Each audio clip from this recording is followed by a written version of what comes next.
Welcome back to the Marian Flaxman Network Podcast, a podcast dedicated to reintroducing personal narratives into critical public health topics. Today is World Kombucha Day, and it also marks the third episode in a series of episodes that feature kombucha, conversations with people who produce kombucha, brew it, sell it, and educate about it. Today's conversation is with Hannah Crum. Hannah is the founder of Kombucha Camp and the founding board member of KBI, or Kombucha Brewers International. Kombucha Camp is an incredible online resource for those who want to learn about kombucha and how to brew it. KBI is an international trade organization that supports kombucha brewers around the world and promotes legislation that improves the kombucha industry. Today's conversation covers all things kombucha. It also goes into Hannah's history with kombucha, how she first discovered it, and the role that it played in her own health and well-being. We talk about the future of kombucha and ferments in general, and all the ways that kombucha and live cultured foods influence our health and society. Please enjoy my conversation with Hannah Crum. So, Hannah, welcome to the podcast. Thanks, Marian. So good to be here with you. I'm so excited to have you, and I want to just tell the listeners briefly how we met and how long we've known each other now, because it's been approximately forever um, in kombucha years, which, as we know, is 1 year every week. So we met because I opened a kombucha cocktail bar, and you are a sleuth for kombucha businesses. So you actually found me. I had no idea there was a kombucha kind of group organization, but you reached out to me and we instantly connected and became kombucha comrades, kombucha pen pals. And yeah, that was back in 2010, I think, when I was still getting ready to open up.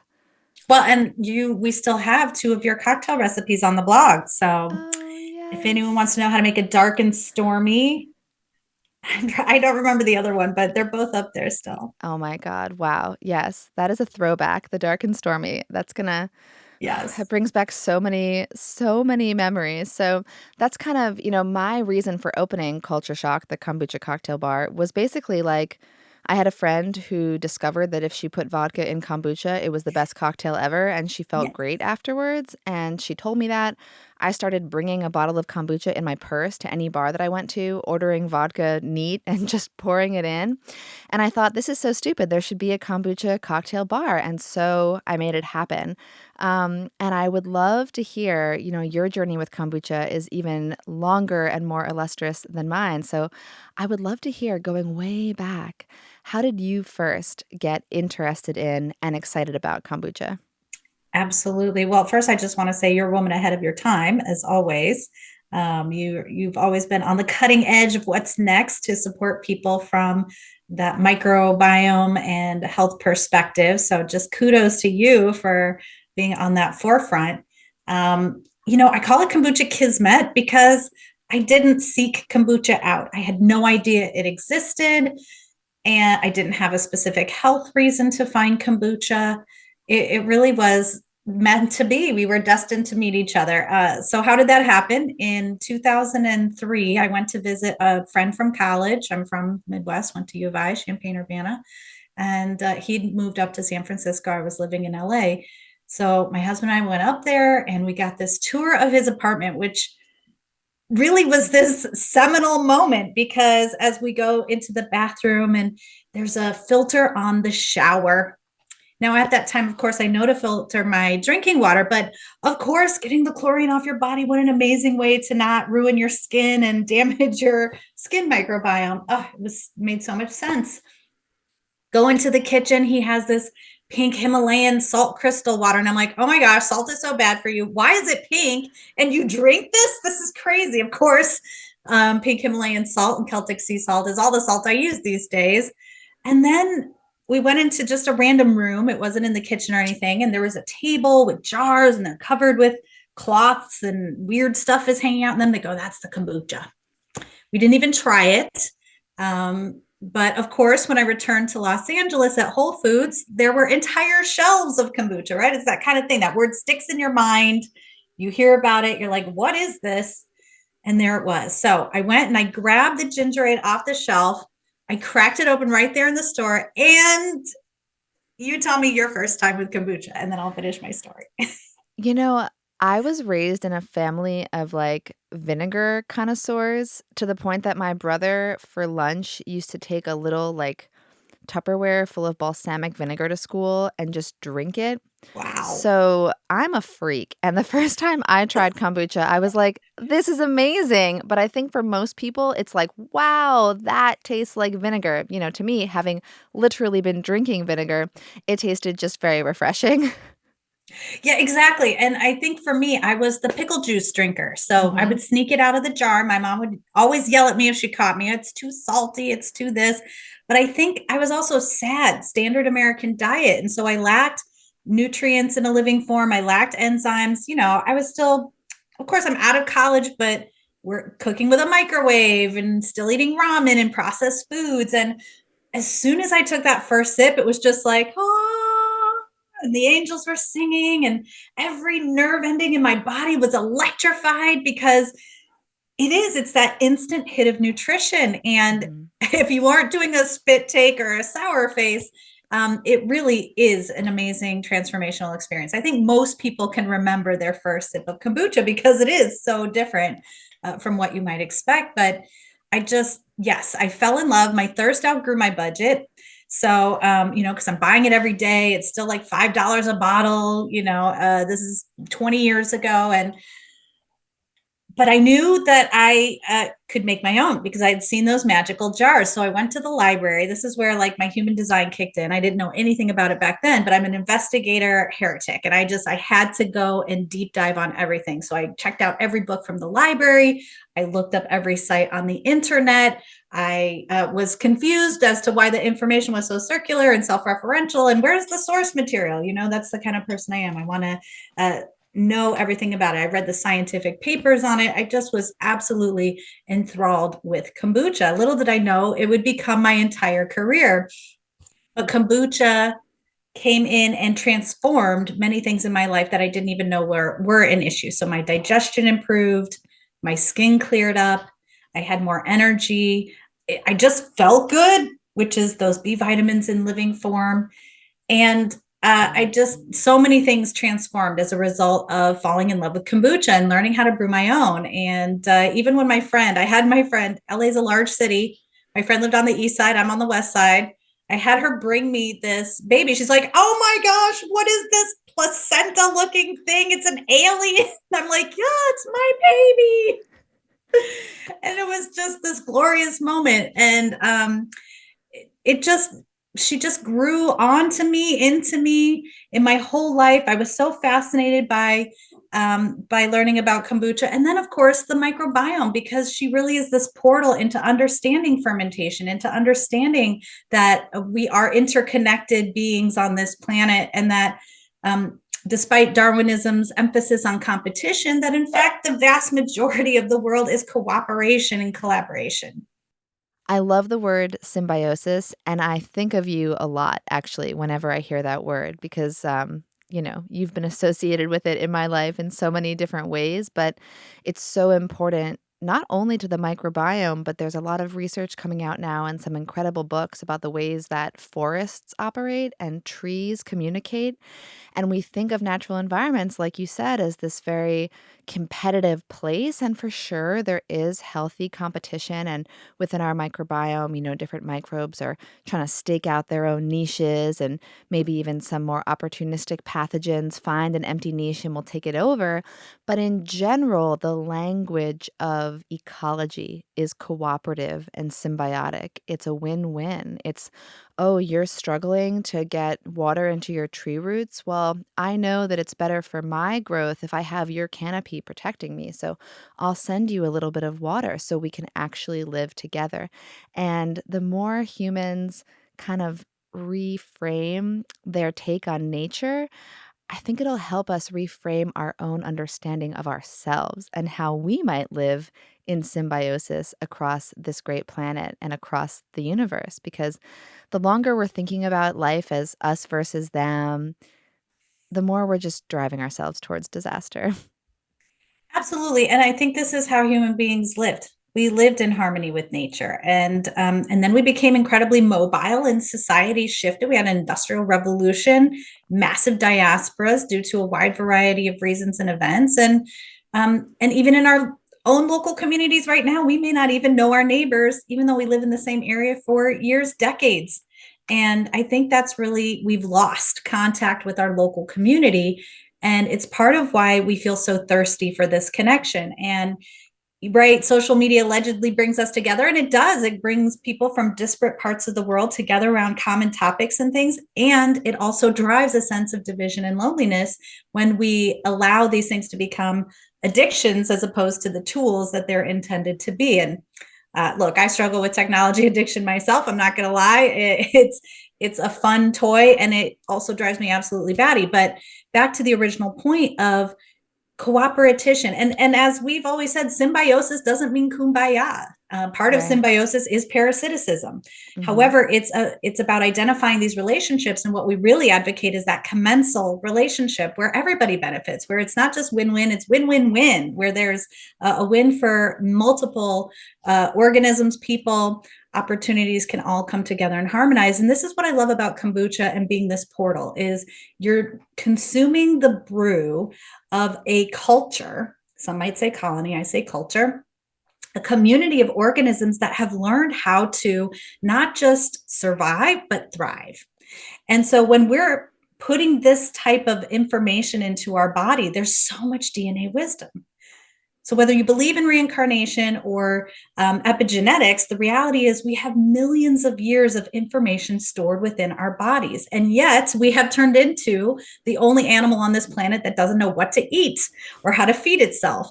And that's because, again, we also consume a lot of propaganda and advertising, and that divorces us from truly feeling into our body, which is why trust your gut, which is our motto, isn't about doing what I say to do. It's about listening to your own body, and trust your gut isn't trust your taste buds. It's Right. those feedback loops. And the more that we can close those feedback loops, let's say I have candida overgrowth. I'm going to crave sugar, but I put that sugar in my body and I feel terrible. So while the taste buds might enjoy the thrill of it and those microbes are demanding it, I'm not getting a result that actually makes me feel good. And in fact, the people who smell kombucha and think it's disgusting and gross and don't want anything to do with it are probably the people who need it the most. Because I have a feeling their microbes are like, oh no, this stuff is going to come in and completely displace me. It's going to cause my biofilm to liquidate, and I've staked out this territory. And so it's just kombucha just has this wonderful way of working her way into your life, and again, opening the door. I thought sauerkraut smelled like stinky socks, and maybe it kind of still does, but I actually crave it, and it makes my mouth water when I smell it now too. I mean, stinky socks are only stinky socks in the context of a stinky sock. Like, there are a lot of fermented foods that, if you got them out of context, might not taste delicious. For example, kimchi is one of my favorite foods. I can just guzzle kimchi. But if you opened a jar 2 rooms away, I might think somebody farted. It is what it is. Cabbage just has that kind of like farty smell. It's not the It kimchi's does. fault. It's releasing these sulfuric compounds into the air. And that's okay. Once you know that it's kimchi, it smells amazing. So context is king. And I'm going to point that context is king thought back to what you just said, because it's pretty much the thing that I am most passionate about. In our culture, there's this constant messaging: treat yourself, treat yourself, treat yourself. To which I say, which self? My tongue, my brain, my addictions, my overgrowths, or my best self, my health, my healing, my progress? And so, like you're saying, you might find yourself craving a candy bar. And once in a while, that's going to be a useful or at least fun craving. You're craving it because it's Christmas Eve and you and your grandma always had, peppermint bark together. And so you want to have a piece and think of her. Or you're craving it because it's Halloween and you want to have, one fun size bar because tradition, and it's memories of childhood.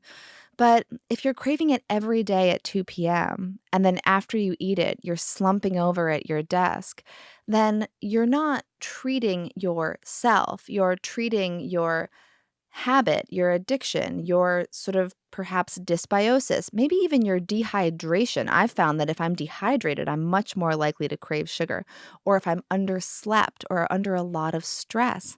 So, this sort of conversation, which becomes very pathological, but sort of masks itself as positive. Oh, treat yourself, treat yourself, treat yourself. It's always good to say, okay, but how will I actually feel? Will the results that I get, as you just said, will the results that I get feel like a treat? Because if not, that wasn't a real treat, you know? And once in a while, for the nostalgia, for the family, for the love, it can be worth it to feel not quite your best. But if every day, every week, every month, you're doing something to treat yourself, quote unquote, that makes you feel much worse, then that's not a treat. And we have to reframe the conversation around what it actually means to treat our bodies, our minds, our tummies, our microbiomes, our futures well, so we can actually thrive. And that's why kombucha is so amazing because, in my opinion, and many others' experience, it feels like a treat. It's this luscious beverage. It's so complex. It almost feels like a cocktail all by itself. There it is. There's the kombucha. For those watching, a beautiful red brew. Can I ask what flavor that is?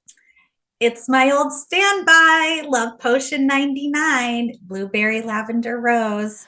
Ooh, that So we use the sounds. actual rose petals and lavender Mm, flowers along with sometimes frozen, sometimes fresh blueberries. But there's, this isn't juice, it's the actual elements and strained out. But you can do that at a homebrew scale. It's a lot harder to execute that style of fermentation yeah. flavoring when you're in a larger commercial setting.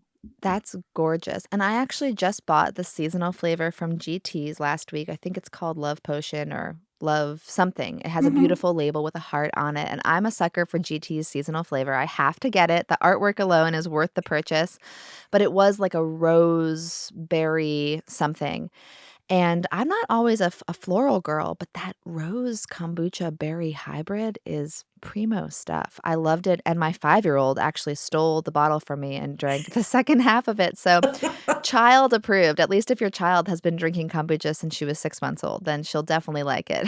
I think children love kombucha. The parents have this, and I've seen this because I've done demos in a variety like Mother Earth News Fair and various farmers markets and events and green festivals and sampling out kombucha and doing different things. And the parents will be like, oh, I don't think they'll like that. And I'm like, okay, well, that's because you don't like it. But Right. the reality is, most children haven't had that same decades of consuming processed sugars. And sour and bitter are the flavors of health and digestion. It doesn't mean that we need to only eat those flavors. However, having a little bit of those flavors at every meal will start the whole digestive process by generating gastric juices in saliva, so that when you put something in your mouth, it's already ready to be digested because those enzymes are ready to do their work. But I think children actually love kombucha, and most kids will find it very delicious. Now, a friend of mine who teaches how to help picky eaters says whether it's kombucha or sauerkraut, just hold it in your mouth for a few minutes and then you can spit it out. But usually by a week or two into that process, they're just drinking it because sometimes it just takes time. But even just holding it in your mouth for a little bit, you're literally giving information and education to your body so that it is ready to consume those things. And so many people find like maybe their first sip of kombucha was really intense. Maybe they then go find a softer flavor profile, or you dilute it with water. And what happens is you start to crave those acids, you start to crave those nutrients because they're in that living form and your body knows exactly what to do with it. And so some people say, oh, I'm addicted to kombucha. I'm like, well, I don't think addiction is the correct term. I think you probably had a nutrient deficiency somewhere, and kombucha is helping to fill in that gap. And so, I always say ebb and flow. At some point, you might drink a lot of kombucha, but then you might find a maintenance glass or two is all you need. And then sometimes you'll find you only drink it a couple times a week, and that's okay. Like all types of consumption are okay as long as you're listening to your body and trusting your gut. I also love that you brought that up because I want to interject here that I've had a couple times in my life where I was going through a bit of a health crisis. And during that time, I could not drink kombucha for as many as 6 months because the yeasts were going right into my immune system and aggravating them, and I would get itchy. Mhm. And it was very hard for me psychologically to accept it for a few weeks because I'm a little Miss Kombucha gal, and kombucha is, of course, healthy and wonderful. But if you're going through a healing journey where you're currently very dysbiotic, where you're extremely sensitive to histamines, where your gut mucosa is totally destroyed, you Mhm. could have a period of time where kombucha is too intense for you, or where the yeasts or histamines that could naturally be present could irritate you. That's totally fine, and it doesn't mean anything bad about kombucha. It just has to do with where you are in your journey. So I've had parts of my journey because my gut was destroyed by antibiotics when I was a child, like more than a decade taking antibiotics chronically. It's taken Mm. a lot of work to rebuild my gut. And to a certain extent, I had to do a lot of building before I could tolerate some of the natural ferments, right? Because I was sensitive to anything histamine, anything with yeast. But now, obviously, I feel great when I consume them, and I'm very, very grateful, and I see them as healing and beneficial. But I think it's really great to this is everything in health, right? Everyone is desperate to have these either or conversations. And I love juicy nuance. I love messy middle grounds. I love that gray area, gray matter, gray area. Let's dig into it. So I'm a kombucha gal. I brew it. I love it. And in a focused attempt to prevent food allergies in my two younger children, I started them on probiotics when they were a day old and on fermented foods the minute they were on solids. And kombucha, I think they each tried like a fingertip of it when they were between 4 and 6 months old. I wanted to really infuse their system with live cultures from second one. And that's worked fabulously. And they've never had these issues that I've struggled with. But if you are coming off of a long illness, if you've had a long-term antibiotic overuse history, if your gut mucosa is worn down, if you know you can't tolerate high histamine foods, there may be some healing that you need to do to get to the place where you can luxuriate in kombucha. And that's totally okay. And there's nothing wrong with that. Well, and I often find that milk kefir, even for folks who have histamine allergies, the fermented dairy, because those microbes consume the lactose. So a Yes. lot of folks aren't actually lactose intolerant, they're pasteurization intolerant because there's no microbes there to help you process those milk sugars. But that, because again, what is milk? It creates mucus, right? And so Right. when we need to rebuild that mucosal lining, milk kefir is one of the best things I recommend for folks at that point if they can tolerate it. Again, it's listening to your body, listening to those biofeedback loops, and seeing if it's the right fit for you. But a lot of folks find that that can have a very nourishing and reparative, restorative impact. But again, everybody is designed to consume fermented foods. And I think it goes, I call us bacteriosapiens, Marian, because I think that more accurately encapsulates the relationship we have to our environment. And human beings have been fermenting, cultivating ferments. Like, are we cultivating them or are they cultivating us? Yes. But the reality is that we have been giving them food and holding them in a place of high esteem, whether that's your bread, your beer, your wine, your sauerkraut, your kimchi. It doesn't matter. Every single culture around the world on this planet has traditional fermented foods that they do give to their children from day one, that they do consume on a regular basis, and that does provide the staff of life. We're lazy because we grew up with refrigerators, so we assume that refrigeration is how everything was preserved. But in fact, fermentation is our original preservatives. And so humans have just been relying on this symbiotic relationship for a really long time. And it's exciting to reawaken, to go through this renaissance and rediscover, first of all, the wonderful flavors, and then, of course, the wonderful health benefits that we receive from consuming fermented foods in their many forms, which is why I think kombucha is not an endpoint. You don't just stop at kombucha. Like, kombucha opens up. It's this gateway, Yes. this It's a portal. gateway drug. It really is. It's a gateway for med, for sure, into your gut health, into all of these exciting topics that you and I love to talk about so much, because microbes are magic. They And why do are. I say that? Because when you go to a magician show and you see them do their trick, when you cannot discern how the mechanism by which they have made this magic happen, that's magic. We don't see how microbes affect us. We have a whole cloud of them surrounding us. We're like Pigpen from the Peanuts cartoon, where we literally have a as unique as our fingerprint, DNA signature of microbes that literally are our force field. And so, how do you strengthen your force field? You've got to go from the inside out. So it's about putting the right foods into our bodies. It's also getting the chemicals off of our bodies that want to harm all of these beautiful systems. And then it's using, right? It's like getting our hands dirty in the dirt. It's hugging, it's kissing. It's, we call that common immunity, community. We have to come together with other people because we're constantly exchanging DNA information.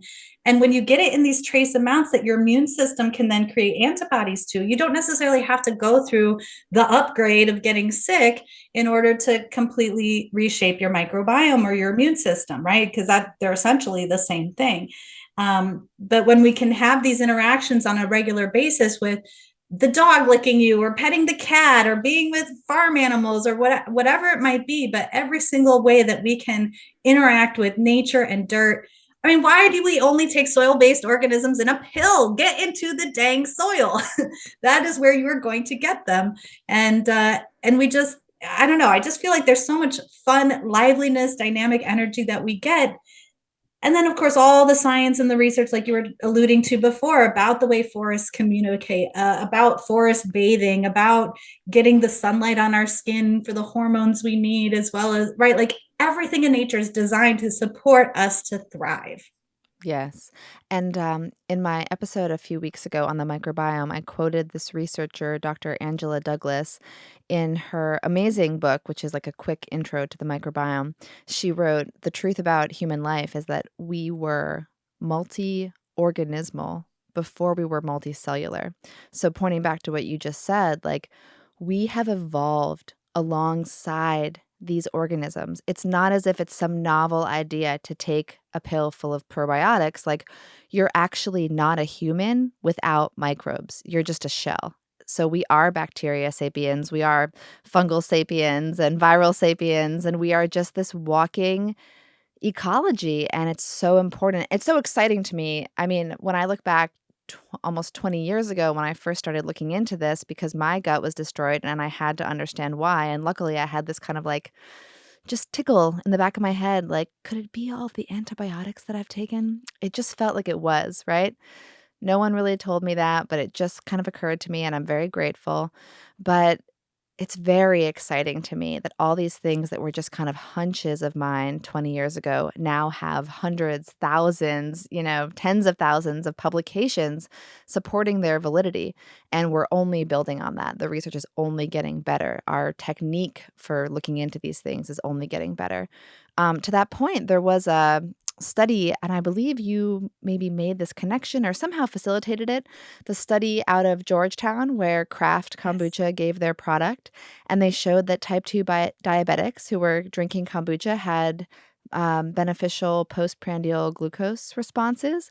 That was so exciting. And again, like hints to the complexity of this whole system, right? Because Well, and the alcohol content of her product was 1.5%. So, oh, there are these demons and boogeymen that we create out of various things. I think sugar is one of them. I actually think sugar, when we're talking about cane sugar, right? Like, what are we talking about? Are we talking about chemicals processed in a lab? Are we talking about petrochemicals used to extract sugar from corn? Or are we talking about a grass that human beings have been cultivating for over 5,000 years that does have a feedback loop? You consume too much sugar, you know what? You got a tummy ache. You do not feel good. It does have a self-limiting factor. And the other one is alcohol, because I truly believe that, in fact, human beings crave it and need it. And when we get it in this low alcohol, I would call healthy low alcohol format, where the alcohol is serving a preservative function. It's also serving a medicinal function, meaning it helps to thin the blood, eases absorption of the nutrients. And I truly believe that this contributes to people who maybe struggle with alcoholism, why they can drink kombucha and not have a negative impact. And again, everyone's going to make the choice that's right for them. Some people are going to avoid all alcohol no matter what. I just truly believe that when we're getting it in this living form, supported with these nutrients, with the entourage of B vitamins and organic acids, that you're giving your body what it needs, and therefore it doesn't crave more intense forms of alcohol. But when we're pasteurizing it, when we're distilling it and concentrating it, well, that's great as a carrier for tinctures and whatnot. Those forms of alcohol are devoid of the reason why our ancestors fermented all the flowers and all the different herbs and things that they found, which truly had that positive medicinal beneficial effect for us. And so, yes, we love the research. We love that. And I just wanted to speak to that a little bit because I think we have been caught up on this notion of scientism, or this idea that like science is this religion, when in fact it's just a method of inquiry. And the reason we even go to the scientific method in the first place is because the phenomena already exists. It's absolutely true that people for hundreds, thousands of years have been drinking kombucha and share similar benefits from drinking it. And these are not controlled studies. These are people who are out in the world eating who knows what. But isn't that a more accurate depiction of what something's capable of doing, as opposed to not everybody's ever going to always eat the same food or have the same lifestyle or have the same stresses. We're never going to control for every single factor of what it means to be a human being on this planet. So I'm consistently challenged by the lack of validity given to anecdotal information, because even if it is the placebo effect, so what? It works. Right. Right. And so much of pharma is also placebo effect, and that's why it works.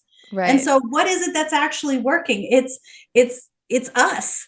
It's how we interact with these things and how we play into them. So I'm not saying there isn't a place for scientific study, and I am excited that we have better tools to understand this information more fully. And I just get frustrated when people, well, but there's no human trials on kombucha. How could we possibly know that it's actually it's baffling to me, because we're intelligent beings that have DNA wisdom and can observe that it has been beneficial for so long. Yeah, I mean, definitely when something has been consumed to a beneficial end for thousands of years, that's a pretty good start when it comes to an evidence base. And I mean, I love what you said there about the reality, which is that science is a method of inquiry. I love the science around the microbiome, not just because it gives it more legitimacy in the, medical sphere and the future of health and public health and how we understand our place on this planet. But I love learning who's in there. And I also love, actually, frankly, how messy it is. One of the things that I really, really love about microbiome research is that it's a mess. They're like, oh, well, we couldn't really isolate it to this one strain. Like, turns out there was like 100 different strains in there, and actually, we can't grow this one in the lab because it only eats the secondary production of another strain in your gut. So, like, we can cultivate Lactobacillus acidophilus in a lab because we know what it eats, but it then, excretes compounds, and other microbes degrade that excretion. And since we don't know how to, like, capture the excretion to feed the other microbe, we can't cultivate it. I love what a mess it is. I love how it kind of puts back in our face, like, yes, science is powerful. You can observe, you can try to understand, but if you try too hard to dial this down to one component, you're not going to do it right. And there are some people trying to do that, of course, in the space, because humans always want to simplify. I thought it was so funny. Years ago, obviously, had a food allergy baby, and I'm thinking, okay, I have to rebuild her gut, diversify, nourish it with many microbes. Meanwhile, over in science, they were like, we're going to give like hookworm to babies that have allergies, because they had this understanding that her immune system was bored, right? Or like not being trained towards tolerance. But instead of thinking, let's create this kind of messy, complicated ecosystem inside of kids, they thought, we'll just give them one parasite. That'll do it, right? They just were desperate for this very simple, mechanistic, medical approach, which in my experience almost never works, or at least doesn't work in the long term, because the long term, like you said, you can't control for all of the factors. And it's a huge thing to overcome when it comes to nutrition research, because frankly, the mood that you're in when you eat your meal can impact your glucose response or how you digest it. And we're never going to be able to control for all of that. And even if you're providing all of the meals to a participant in a nutrition study, things happen. People eat differently, they consume differently, they're running around, they're stressed out, all those things. They have a kombucha, they don't have a kombucha. And also, I don't want to wade too deeply into controversial territory here, but this phrase that became popular, trust science. As a scientist, that phrase has always bothered me because the point of science is not to trust it and to ask again and again and again. And if someone seems to have proved something, you go, that's interesting. Let's look at it a different way and see if we can disprove it. Oh no, it stood up. Well, let's look at it a different way. And you just keep turning the ball and examining it from different sides. To me, that's what science is all about, is saying, I'm not so sure. Let's try again.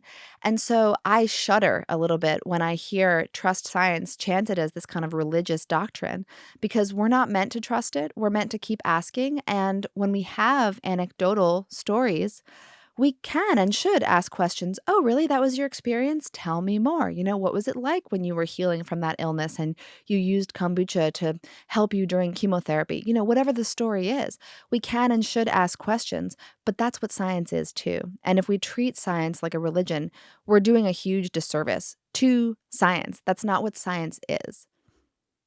1,000% agree. And I think it's this reductionist sort of mentality that I want to say came out of the Industrial Revolution. And good, it's great that we figured out how to make factories and be efficient. But when we treat people like they're machines, we really do a disservice to our humanity, because we are messy, we are complex, we do have knowledge and senses that goes beyond just the 5 that we talk about. And this is what I mean about tapping into that DNA wisdom. These hunches that you were receiving was your organism saying, hey, we already know how to survive and thrive. Just listen to us. But again, because of propaganda, because of other types of other people's points of view or products they want to sell you or whatever it might be, right? Propaganda can mean all kinds of things. We can be dissuaded from having that personal relationship with our bodies. And that, to me, ultimately is what kombucha really does, is it helps us bring us back to ourselves, to remember. And what I mean by that is to put our whole being back together, to put all the pieces back together into this complex whole, like you're talking about. We don't even truly understand the role that viruses and whatnot play in our body. Are they making us sick, or are they the ones cleaning up the mess on the other end of it? We simply do not have the sophistication to understand fully what these things are doing. So we're making assumptions that are probably wrong or at least need to be evolved. And that's what's exciting about living in this modern era, where we have the opportunity to fully dive into quantum physics, as well as all of the other ways we have of looking at these problems and solutions. And I love that we're not going to find the one answer. I love that the microbiomes contain parasites, and it truly brings up, is there such a thing as a pathogen? I would say no. I would say that pleomorphic, right? Like all the organisms that are in your body helping you to thrive and survive, when you die, those are the same organisms, because the chemistry shifts, right? You're no longer breathing oxygen. The processes have changed. There's a different chemistry and pH happening in your body. Those organisms now then turn into the ones that are going to eat you and decompose you and put you back into the soil and put your nutrients back, so that the next generation of things can thrive, right? It's like why the leaves fall off the trees. They fall to the roots so that in spring, these nutrients are there for them to use so that they can flourish again. And we have this weird hang up about death here in the Western culture, where we're not allowed to mourn. We're not allowed to honor the fact that this is something that's going to happen to all of us no matter what. And so we live in fear, and we want to live forever. We want to be young forever. And all of those are great, wonderful pursuits. I truly believe that, I personally am pursuing fertility for as long as I can, because if I'm fertile, that means I have the ability to reproduce. That means everything is flourishing as it should. And I think that is the way to longevity, is to pursue those types of outcomes. However, I'm also not afraid of the fact that someday I will no longer be in this form.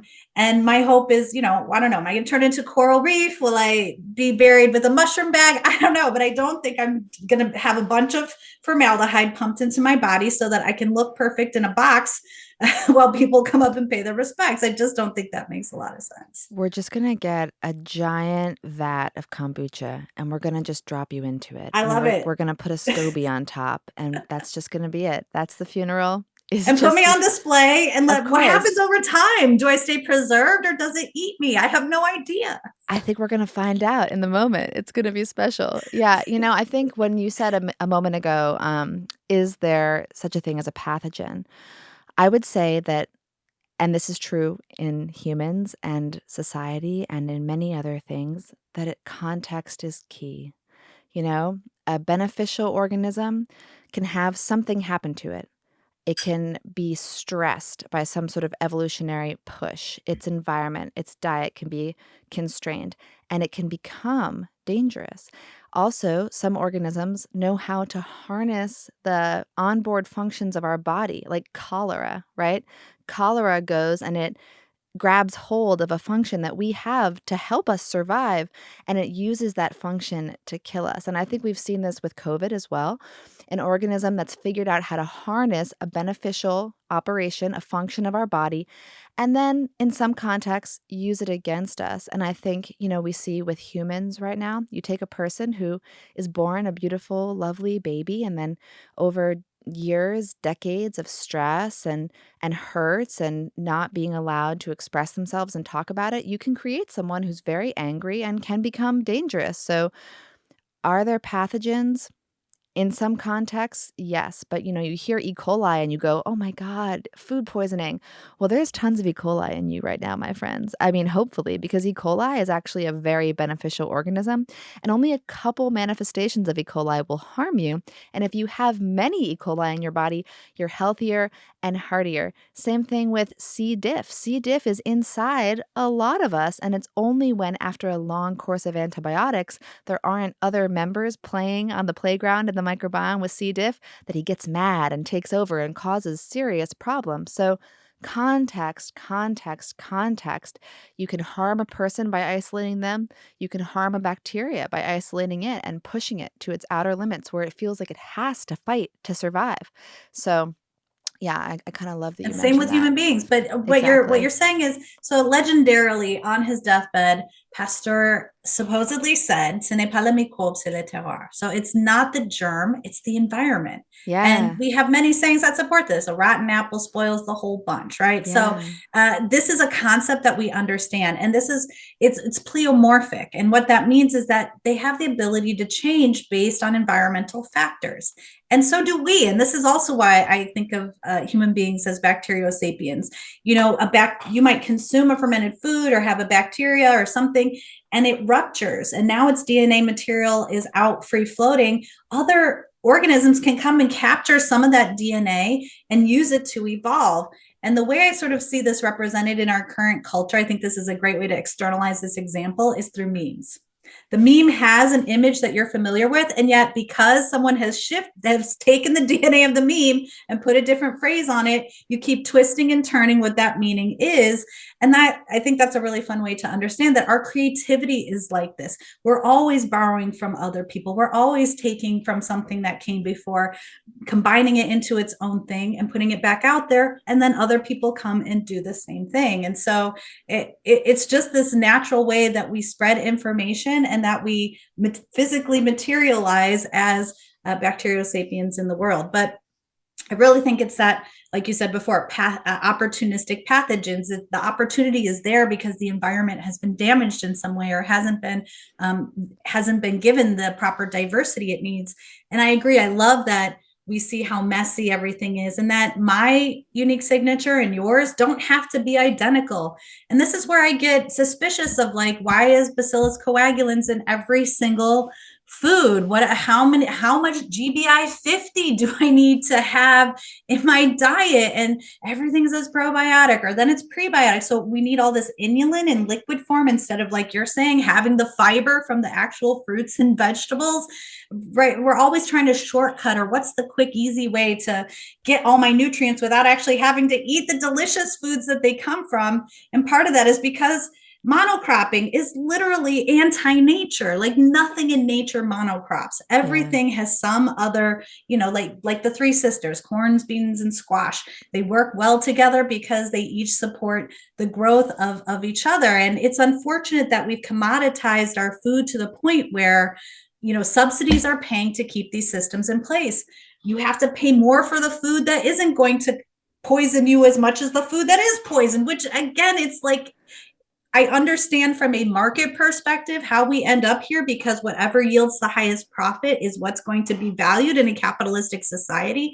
And this is where we have to have consciousness legislated, unfortunately, right? Right. And, there are more toxic chemicals permitted in our food than there are in Europe. And that's really frustrating when you can go to another country and see that their ingredients are a lot cleaner and don't cause as much physical harm. And yet those same companies, like, how do you, from an ethical standpoint, stand by your products when you're just putting cheaper, lower quality ingredients here in the United States because you can get away with it? Like, Exactly. it really frustrates me the way our current systems are set up. And this is where I hope you, Marian, and people like you who want to go and do policy work and shift these things can really start to, like, we have to somehow wrest back control from the moneyed interests so that there's a balance. Like, I'm not saying don't have products and don't have a marketplace. Absolutely, we want that.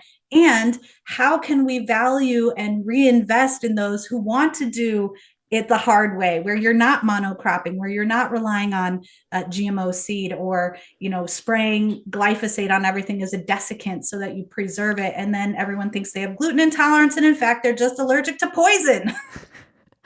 Those pesky poison allergies, they really will get you. They will. I had a very funny interaction with a 6-year-old child yesterday because my daughter came home from school and she had this bag of treats that her teacher, they had some activity in class where it was the 100th day of school, so they were making like a bag of 100 snacks. And her teacher was like, "Don't worry, I made sure everything was gluten-free and dairy-free and it's safe for you." So she's like, "Yay." And she makes this bag of treats and she brings it home. And I'm like, "Oh boy." Like, it was like GMO corn and like Cheerios, which are just like shown to be little pills of glyphosate, and then Skittles, which are full of all of the worst food coloring, and I think now are like illegal in California. So I was like, I remained calm. I thought about how any other mom in America would react, which is to say they wouldn't. And I breathed through how kind and thoughtful her teacher was to make sure everything was gluten-free and dairy-free. It's so nice. Thank you so much. And I said to her, I'd really you rather not eat that. And her little friend was over, and her friend is English. She's from England. And she's like, well, and I won't try to do the accent because I am not gifted, but she was like, well, why can't she eat that? And I was like, well, in our family, we don't eat food coloring. And she was like, why?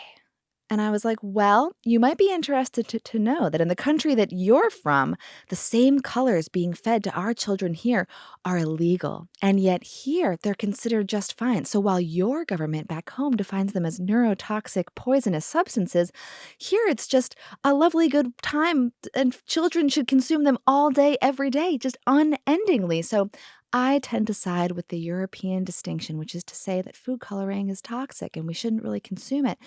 And I think that your people would agree. And she just kind of stared at me. And my older daughter was like, Mom, just drop it. Like, what are you doing? Why are you harassing a 6-year-old? I was just trying to say that I think her people are doing it right. And I'm just trying to live that European lifestyle. But, she did survive the brief chemical exposure. She made it. She's still here today. We lived to talk about it. But it is a real shame the way that our food system has been destroyed. And I think when I think about humans in modern society, and maybe forever, I just think about failing forward over and over. Like, we have these new ideas and we mostly get it wrong and we fail, but we keep kind of just stumbling forward and we learn things along the way, hopefully, right? People say you win or you learn. We do a lot of learning as humans and not so much winning. So a lot of these systems that we've put in place, which many of them had the best of intentions, these subsidies, these, crop price fixing that helps farmers avoid total destruction and keeps these family farms that have been in families for generations, keeps them afloat and allows them to sell commodity crops to be turned into fuel or animal feed, which is a whole other topic because it shouldn't be animal feed. I get that the person who wrote those laws was like, I am helping people, right? And that's Really? why, I think like they wanted to. I want to believe that's true. Yes. And I just don't know when you have a few people able to control policy Right. and who gets enriched by those industries, right? Like, there's too much money in politics. And until we Yes. can completely divorce money from politics, which is like, That's cute. That's sweet. In America, please. well, look, even John McCain was into it, I know. like, have ran Bless on his it, but what's heart. it ever going to happen? This is the unfortunate gridlock our politics has come into, is it's become this ideological as opposed to what's best for all humanity Right. in this country so that we can actually get things done. Obviously, we're not going to solve that in this conversation. And I don't know that I trust these, you look at, the guy who totally went hook, line, and sinker with the sugar industry. And then I want to say Ansel Adams, but I know that's not right. I don't know if you know who I'm talking about, but Ansel Keys, that's it. Oh, uh-huh. Who then blasted fat as being so bad for you, when in fact, fat is fuel. Look at what your candle is made of. What are you putting in the oil lamp? It is fat. Fat doesn't make you fat. And I feel burned as a US citizen, because I think too much of our policy has been written by people who benefit from you being sick, benefit from selling chemicals that they had a glut of post World War II and didn't know what else to do. Why is there fluoride? Why is a neurotoxin in our freaking water? It makes no sense. And yet they keep, your teeth and but no. It is, I think, to bring it And back here's to why I think it happened, because I feel like the United States, we were kind of like this blank petri dish. It's unfortunate because there was a complete slaughter of the people who lived here.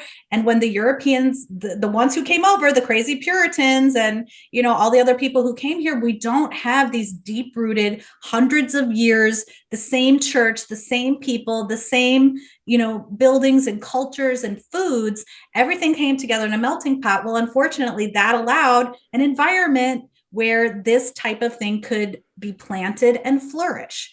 And these chemical companies that came and set up shop here, unfortunately, have taken control of so many aspects of our life that now we have to have testing to find PFAS. We have to, be very vigilant against all of the chemicals that people will make and not care that then they're dumping them into the rivers and streams. And who cares what cancers everyone's going to get? We're not going to pay for the cleanup. How many super fun sites are there in this country? It's just ridiculous. Like it's unconscionable. And I don't understand.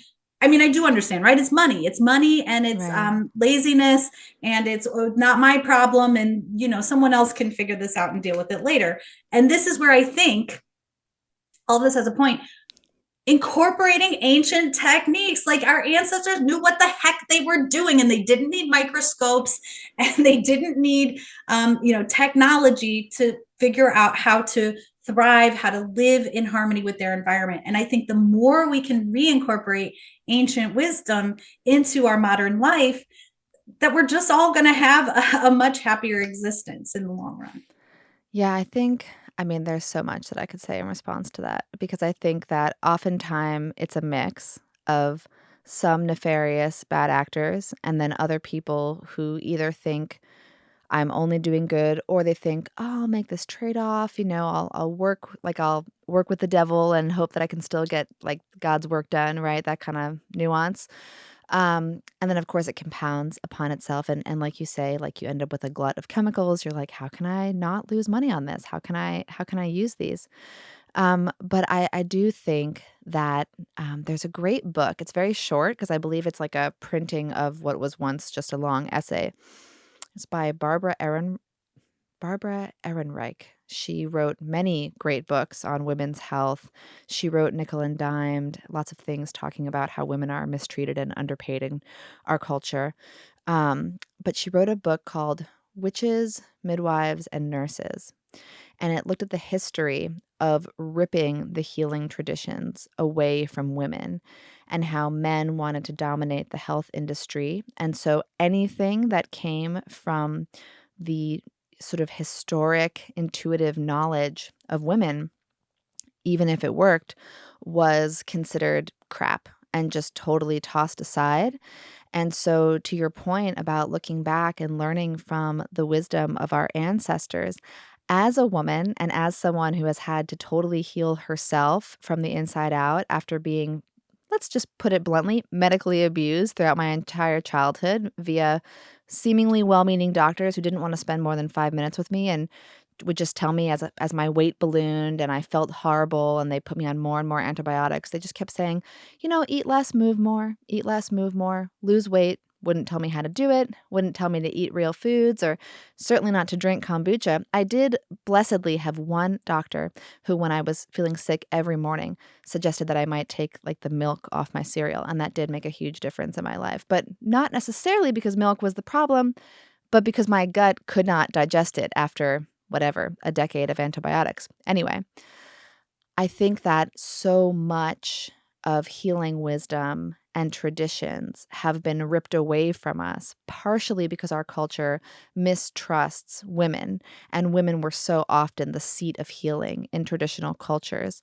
And so, as a woman, it's been a big, enjoyable, scary, fun, exciting journey for me to reclaim my intuition and my wisdom around healing and these traditional practices. Like, I'm always joking that I'm not pregnant, but I am barefoot in the kitchen, right? Like all the time. And I know that for a long time that was like the anti-feminist thing, like, oh, men just want you barefoot in the kitchen.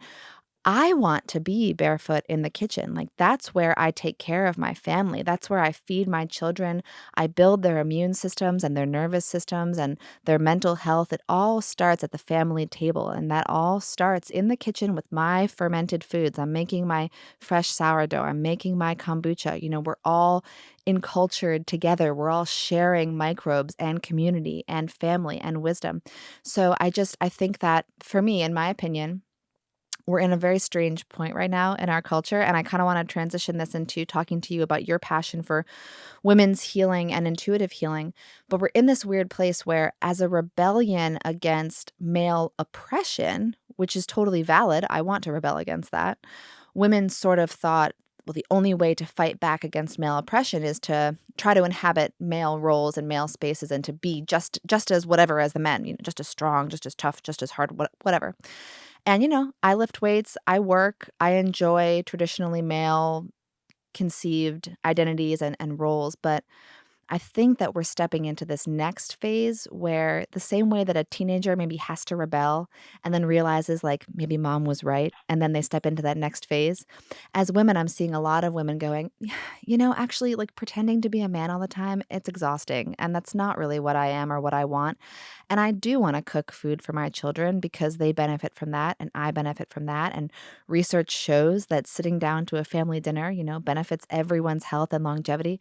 So I think we're in this awkward transition phase. Might I even say a labor, right? A sort of a transition portion of labor where we're birthing the next generation of what it means to be a woman and also what it means to heal. And so there's this parallel thing happening both with women like yourself, like myself, who are reclaiming these traditional healing practices. And then also we're seeing the medical field kind of saying, maybe prevention is something we have to look into because just trying to develop cures is really expensive and we're not going to be able to do that forever.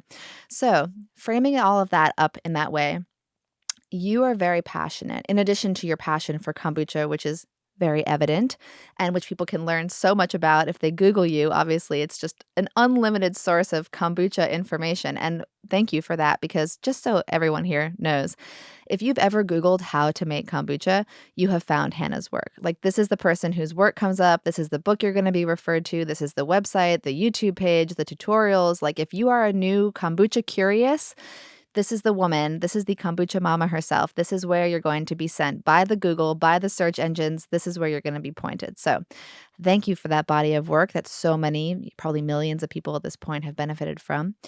But maybe a lesser known part of your identity and work that you also do is on women's health and intuitive healing. So I would love to invite you now to speak a bit about that, about your work outside of kombucha.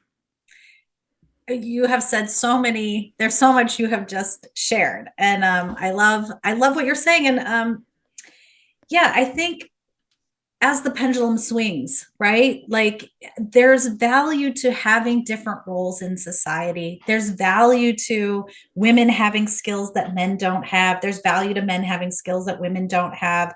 You know, and how do we continue to love each other and support each other in this evolution so that we can continue to find strength from each other? Because we weren't we aren't Brave New World, I hope.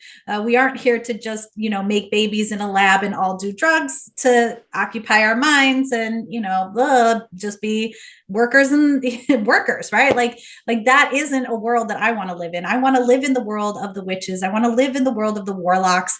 I want to live in a world with chivalry. I want to live in a world where, we can acknowledge and accept that there's divinity in all beings, and that, there's so much beauty and value in all of that. And so I've been a passionate tarot card reader for many years, just for myself. Really, it started when I was 13. I am a Scorpio, so I feel like I nail my chart.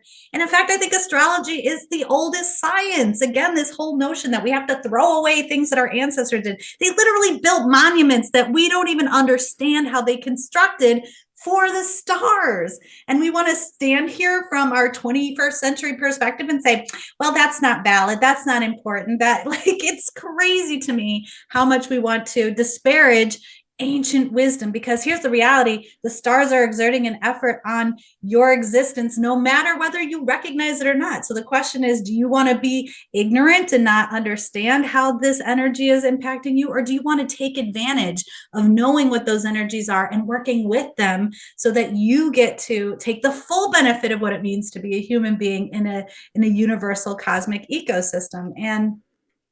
And I also stumbled across, I mentioned it earlier, human design a couple of years ago, and it literally transformed how I've managed my energy. Like, so much of our world is like do, make, busy, constant work. And that's great for certain people and certain energy types. I just don't happen to be one of those energy types. And while I am capable and I'm highly productive, from, starting a trade association, writing a book, setting up a kombucha code of practice, hosting a conference every year, publishing a magazine, a website, a fulfillment, manufacturing, like, it is the things that I do is crazy, right? It's like I'm constantly producing, and I don't have energy for all of it. And when I learned human design and I've been able to figure out, oh, actually, for me, losing weight isn't about what you said earlier, move more, eat less. For me, it's deep rest, nutrifying my organism through stress release in different ways, and trusting that weight releases when you aren't oversaturated with too many things to do. And again, I love small business. I'm a huge lover of entrepreneurship. And I truly believe that any small business is a reflection of the business owner, and because you can't help but bring your energy to it. And if your energy is full and complete, you're going to move like gangbusters. And if your energy is weak and depleted, there's going to be challenges. And so I'm really excited to offer this context of human design and tarot to help business owners figure out what's in alignment for me. What's the best way to manage my energy? How do I start to go with this science experiment? Because that's what they really call it, a science experiment, the science of differentiation. Like, imagine you have a beehive. The bees have certain roles, and that makes their ability to function as a society wonderful, because everyone understands what they're supposed to do and how they do it. And that's what sort of this science of differentiation is showing us. It's not saying you have to do this job or only fulfill this function. Rather, when you listen to your design and you do things that are in alignment for you, wow, you have all this great energy to be productive and valuable in this way. And when we're saying yes to things that aren't in our best interest, and then we feel guilty, and I'm procrastinating, and am I a bad person, and how come I don't have energy for this, and I'm lazy and I just don't want to do it. But reality is, it probably isn't the right thing for you to be doing. And so if we can figure out how to put those energies in the right places, and for me, the tarot cards and the astrology, these are tools of reflection. This is a way in which I communicate with myself. It's not a hocus pocus predicting the future. And we could have all kinds of conversations about fate versus destiny versus free will and all this stuff, but I just think that there's so much value when we learn more about ourselves, because you are the magic. There's no pill, there's no wand, there's no book, there's no one thing or multiple things that's actually going to do the work for you. You are the magic. But figuring out what your magic is and how to implement it, I think, is what's so important. And I love modalities, and I love healers, and I love the exploration that we get to do when we dive into this work. And it may not be everybody's language, it may not be everybody's cup of tea. And I see people really thirsting and craving this, because as much as religion has sort of, I'm not saying it's fallen by the wayside, but a lot of people have then created science as a religion, or, the state dictates what is religion and different things. But really, like, we all have this deep longing to connect with those ineffable, with those mysterious, with the parts of ourselves in the world that simply have no explanation through, again, through those five senses. And I love that we get to embrace all of this right now, and that we can have these conversations without being burned at the stake, that we can embrace herbalism. Knock on wood, my friend. Knock on wood, because you just never know when those stakes are coming back. You don't, and you don't know what they're going to be, right? Like, look at what happened during the pandemic. There was a lot of, you're fired from your job. You're not following along with the policies we're putting forth. You're not allowed to question these things. You're not allowed to say this stuff. And I think people are really frustrated by that, and rightly so, because I think that they were justified in asking questions. They were justified in wanting more information, more lively debate, and so forth. And I feel like this Pluto and Aquarius is really just the massive shift in consciousness and energy, and how we work together, and how we're going to get through challenging times together the way our ancestors did.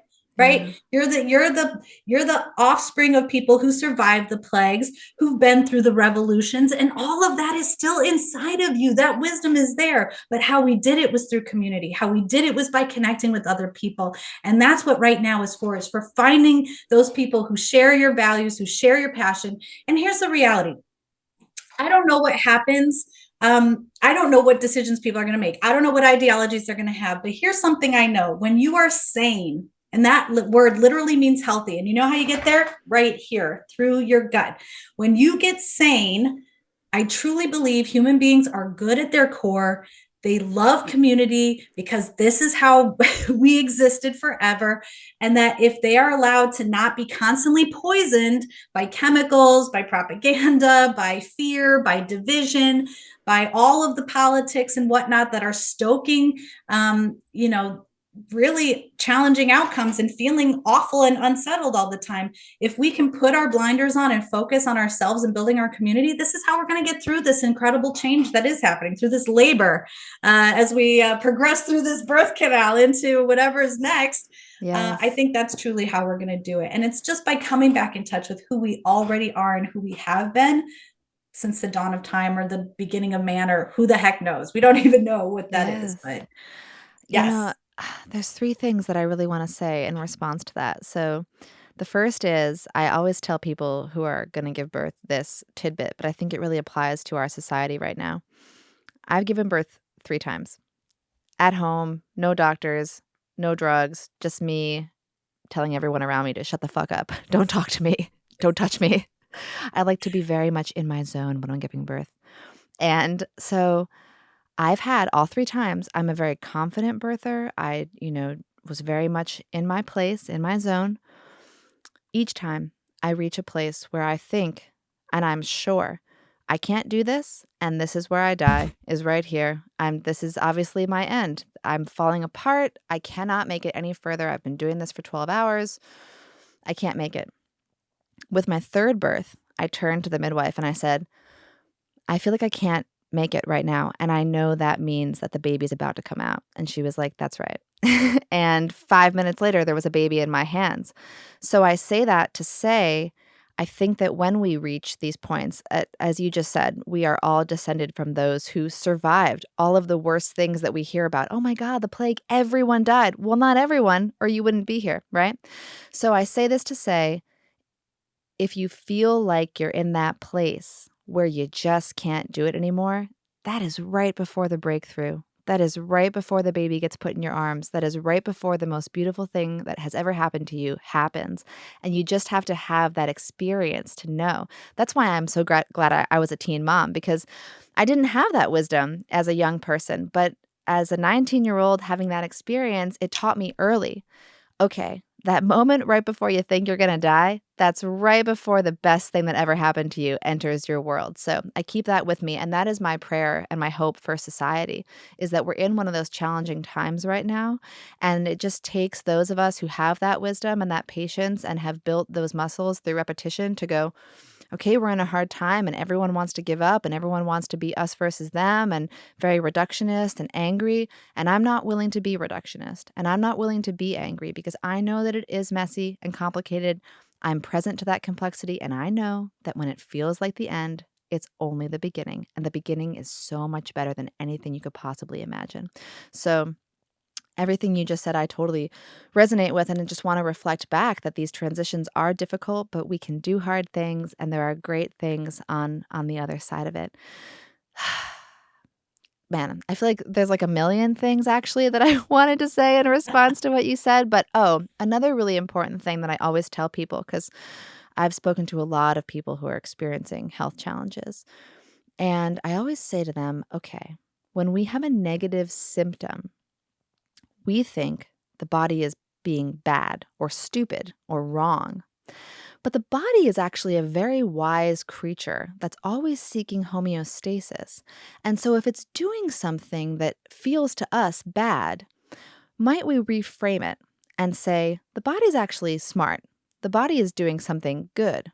I'm not understanding it correctly. So, for example, if you have eczema all over your body, as I have in the past, you might think, that's bad. I should put a steroid on it, tell my body you're being stupid and bad.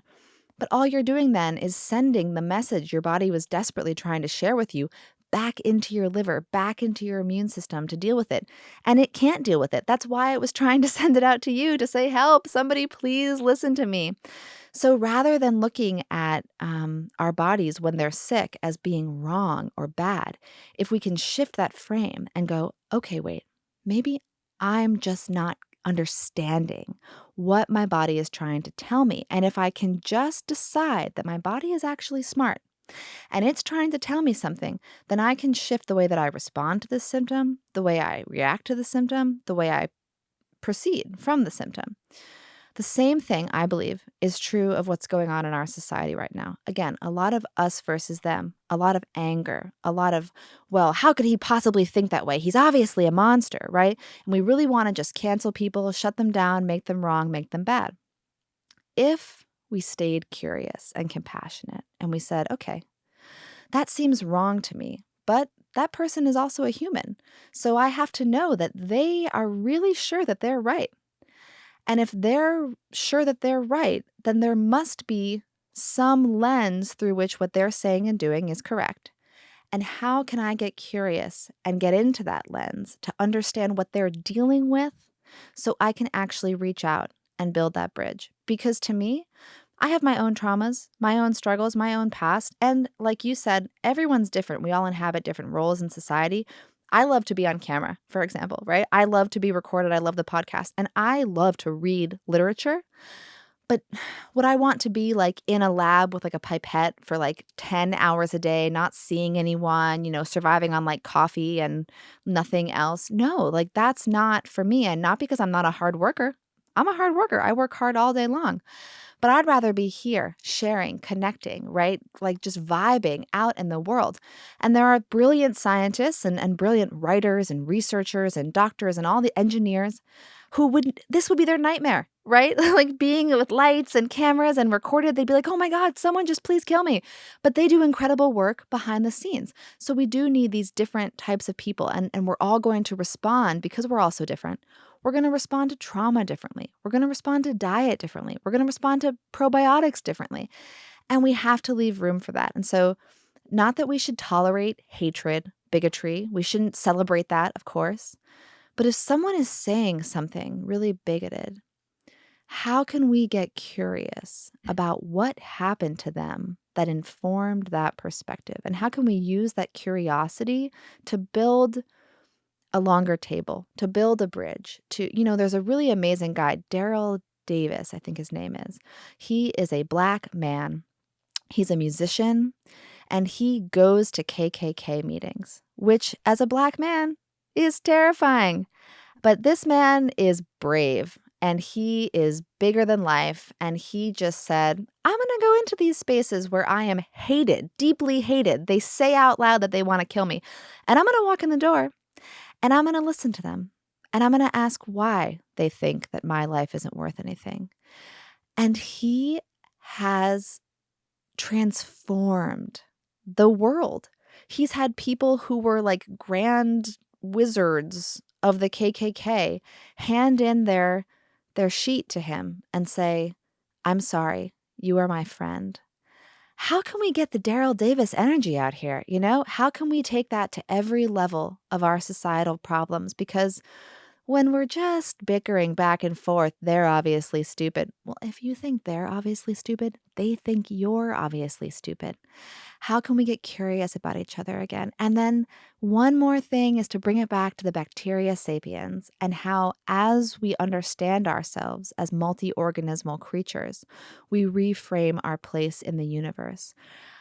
For me, that experience of recolonizing myself and revisioning myself as someone who needs to be colonized to be my full self, it was a spiritual awakening for me because I wasn't spiritual and I didn't have religion, which I kind of luckily, right? Never really got religion. But the minute I was reconstituting my microbes and understanding that there is this cloud around me, there is something going inside of me, it's producing things for me, I depend on it and it depends on me. Suddenly, you realize you're a part of something much bigger than yourself. And I just saw a beautiful graphic today that showed like individual, community, planet, universe. And so, to your point about stars having an energy and exerting influence on us, I do think, people don't have to do astrology, whatever. Like, follow your bliss and find meaning where it lives for you. And if that's meditation or if it's fitness or whatever it is. But I do think that when we step back and we see ourselves as part of a larger system and a larger organism, like I often think a lot about how I am a gut microbe in the gut of the universe. And I send up my prayers to the universe that it send good things to my life. And once in a while, it sends me a car crash. And I'm like, what the hell? I asked for good things. But then I think, well, once in a while, my gut bacteria asks for kimchi and I send it chocolate cake. So who's the asshole now, Who's creating the internal car crash? Exactly. So I have to have like sympathy and empathy for the universe because I don't always get it right. I am the magical creature who's home to all these organisms, and they call out and they beg for things and they say, "Please send us kombucha. Please send us fiber. Please send us proteins and nutrients and minerals." And once in a while, I'm like, "You can have chocolate cake," And they're like, "Fuck." But then the same thing happens to us as humans. We say, "God, the universe, magical creatures of the world, please send us good things." And once in a while, it's a car crash. And so we are all part of these complex interwoven systems.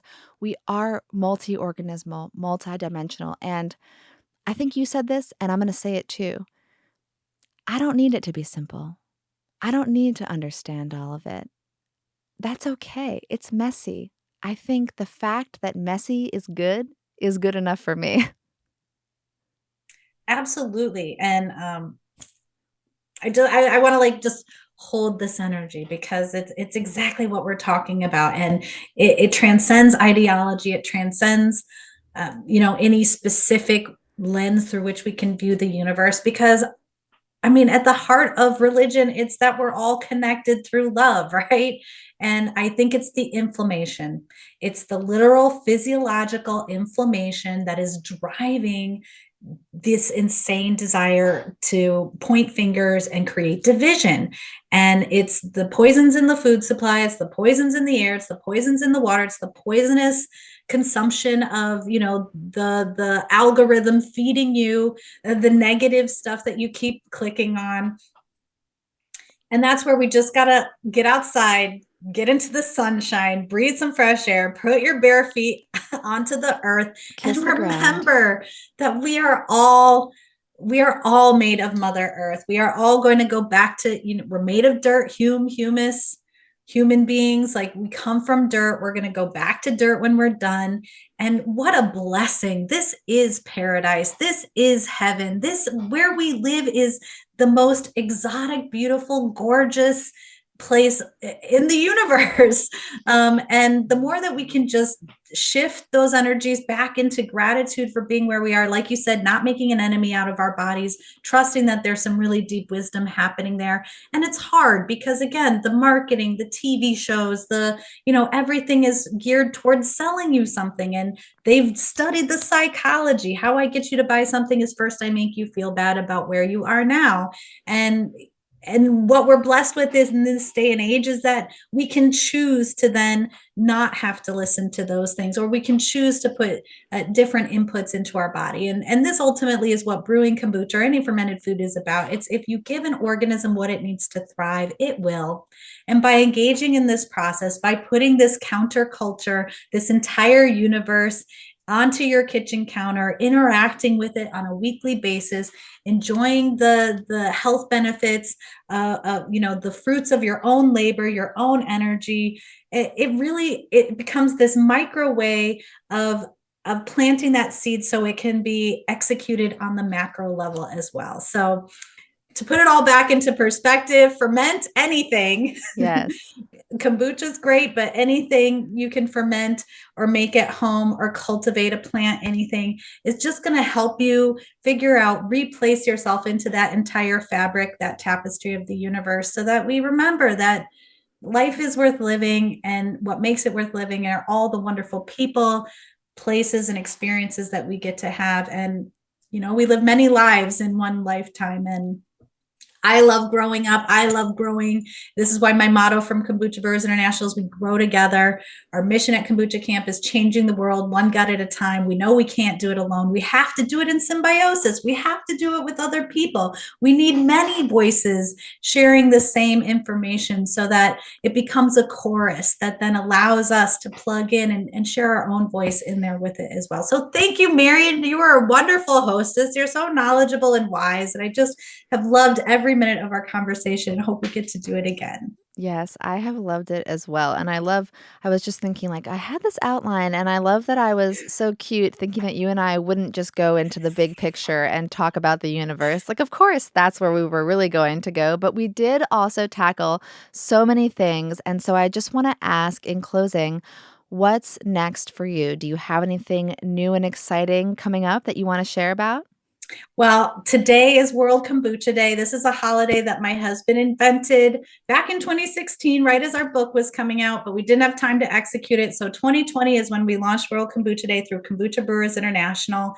And it's exciting. We're working on a 10-year anniversary of the book. There's so much more information to put into it. And I think people are just starting to learn. There are lots of people who just have never even heard of kombucha still. And so we're always excited to educate new people. And of course, for those of you who've been on this journey even longer than I have or you have, it's exciting to see how this ancient food can really have such a tremendous impact on the world. And again, I'm leaning into the human design and the tarot and the consulting small businesses there. And I don't know, I feel like I have so many things that are coming in, and now it's like figuring out how to plan them all out. But I'm excited for life. I really love it. And I've stepped away from my role as president of KBI. I'm still a founding board member and on the board.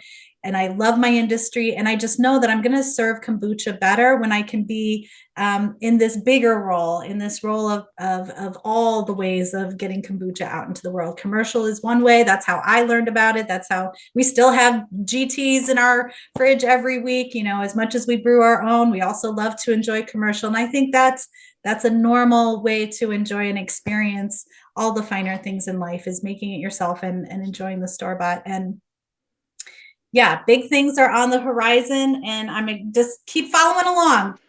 Amazing. Well, thank you so much for joining me. I hope that we sent out a lot of love today. I know that we were both pouring it out, and I'm so grateful to you for being here, for educating the masses about kombucha, for welcoming me into the kombucha mama tribe. Like I say, I wouldn't even have known to look for that sort of community, but it was so welcome, and I was so grateful to find it. So between Kombucha Camp and KBI and your work, and of course, we'll have links in the show notes to point everyone towards the book and the work. But I'm deeply grateful for everything that you've brought to the kombucha industry, to the kombucha community, and to society at large. So thank you, Kombucha Mama Hannah, for being here.